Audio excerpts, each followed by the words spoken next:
And the U.S. State Department slashing hundreds of millions of dollars in aid to the Palestinians. Everything has been cut. Aid to hospitals, to schools, to refugee camps, to social services, PA government operations, even interfaith dialogue programs that exist to bring Israelis and Palestinians together to learn reconciliation, coexistence, and dialogue. One of those groups impacted, the Parents Circle Families Forum, which is headed up by Robi Damelin, who joins us now in studio. Robi, thanks for being with us. For those who don't know, explain what is the Parents Circle Families Forum? What do you do? And personally, why do you do it? That's a long question. The Parents Circle is made up of more than 600 families, Palestinian and Israeli, who've all lost a loved one during the conflict. We work for reconciliation because what we believe is any future peace agreement that is signed must have a clause for a reconciliation process. Otherwise, at best, it's another ceasefire until the next time. So all the work that we are doing on the ground is really geared towards that. We work in schools where a Palestinian and Israeli go into a classroom. An average Israeli classroom of kids of 17 have never met a Palestinian in their lives. So this whole new idea of cutting us off completely from each other, what is that supposed to mean? Do we bring the Palestinians to their knees and hope that that's the way we can force peace upon them? You can't force people to come to peace. It's immoral. So I don't understand the purpose of all of this. Our work is, the message is international. We've been invited by Congress several times to come and speak. We launched a project in Congress where both sides of the House came to this launching. And the slashing of aid in recent weeks and months, hundreds of millions of dollars, including to, is your organization personally impacted by that? Are you losing money that transfers these students to bring them to schools, to have these kinds of dialogue events? Are you losing money? We will start losing money from 2019. In the meantime, there are projects that we are doing, like a parallel narrative project, which is still, the money is still guaranteed that it will come.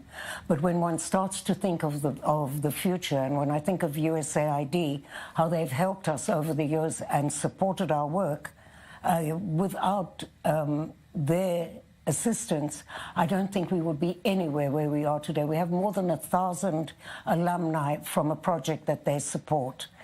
So I can't begin to understand. I would love to invite Mr. Jason Greenblatt and Kushner to actually come and meet the thousands and thousands of people who created a sense of empathy. Robi, on that point, Jared Kushner himself, Trump's son-in-law but senior Middle East advisor, he sat down for an interview with the New York Times. He said, yes, this is punitive. We are punishing the Palestinians, but for a purpose. They're taking our aid for granted. They're not becoming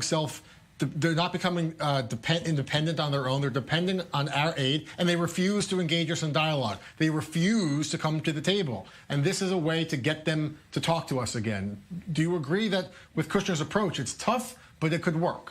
I don't think it can work because I think they don't understand who the Palestinian people are. You know, you cannot adapt your culture and your sense of values into another culture and think that you know that it's going to work. People have pride. People need to be treated with respect. And I don't think that this is punitive. I think it's idiotic, you'll excuse my expression. Because how can you cut us off? How can there ever be peace here? You can force people not to do anything, but in the long run, they will rise up against you. You can't do that. Next year, you mentioned some of these programs and these services that you do at the Parents Circle Families Forum will be cut. What's the damage if Israelis don't get ever a chance to meet a Palestinian or vice versa? They never, sometimes literally, sometimes figuratively, break bread together in their lives.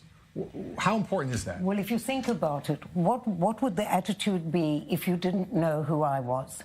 You would probably be a little fearful, and maybe you would start to resent and hate me, and that creates violence. And this cutoff, that's what it creates. If you don't know who's on the other side, you will fear them.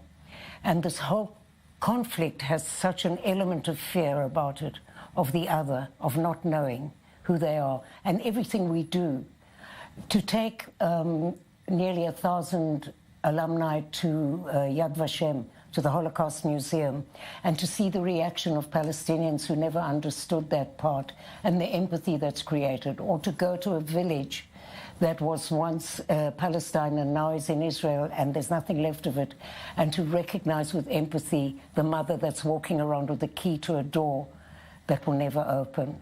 And when you can show her that empathy, then maybe we can move on.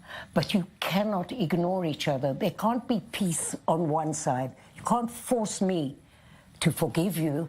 That's immoral. There has to be dialogue and Of reconciliation.